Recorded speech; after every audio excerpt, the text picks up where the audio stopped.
I woke up in the middle of the night, my throat dry. The kind of dryness that makes you feel like you've swallowed dust.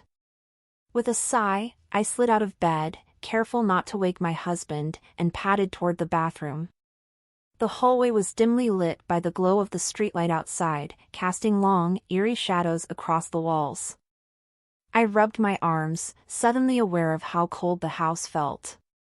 It was just a quick drink of water, I'd be back in bed in seconds. The bathroom mirror caught my reflection as I entered, but I didn't pay much attention. I turned on the faucet and let the cold water wash away the last remnants of sleep. That's when I saw it. I straightened up and wiped my mouth, but something in the mirror made me freeze. My stomach twisted into knots as my reflection remained lying in bed. I blinked. Rubbed my eyes. No, I was awake, standing here, so why was my reflection still there? It was unmistakably me. The same tousled hair, the same loose shirt, the same shape buried beneath the blankets. And then, it moved. Not the way a reflection should move. It turned its head slowly, its eyes fluttering open. It was looking at me. A cold dread slithered up my spine as I watched myself, no, not myself, sit up in bed. The reflection's movements were sluggish, unnatural, like a puppet being lifted by invisible strings. Then it smiled. My breath hitched in my throat. It wasn't my smile. It stretched too wide, too deliberate, as if it had just learned how to do it. The reflection tilted its head, watching me with something between amusement and hunger.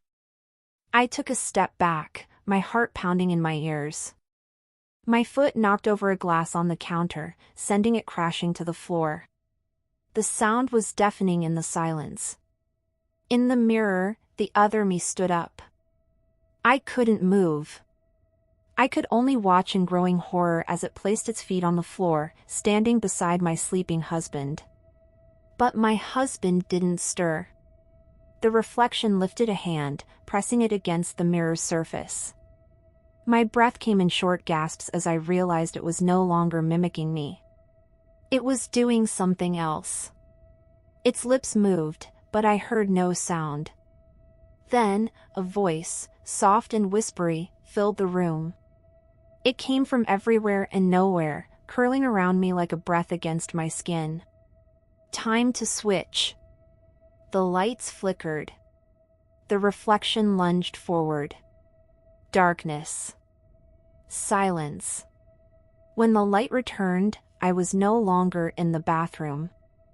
I was somewhere else. Cold. Trapped. Looking out. And in the mirror, my reflection stood there. Smiling. Now. I watch from the other side.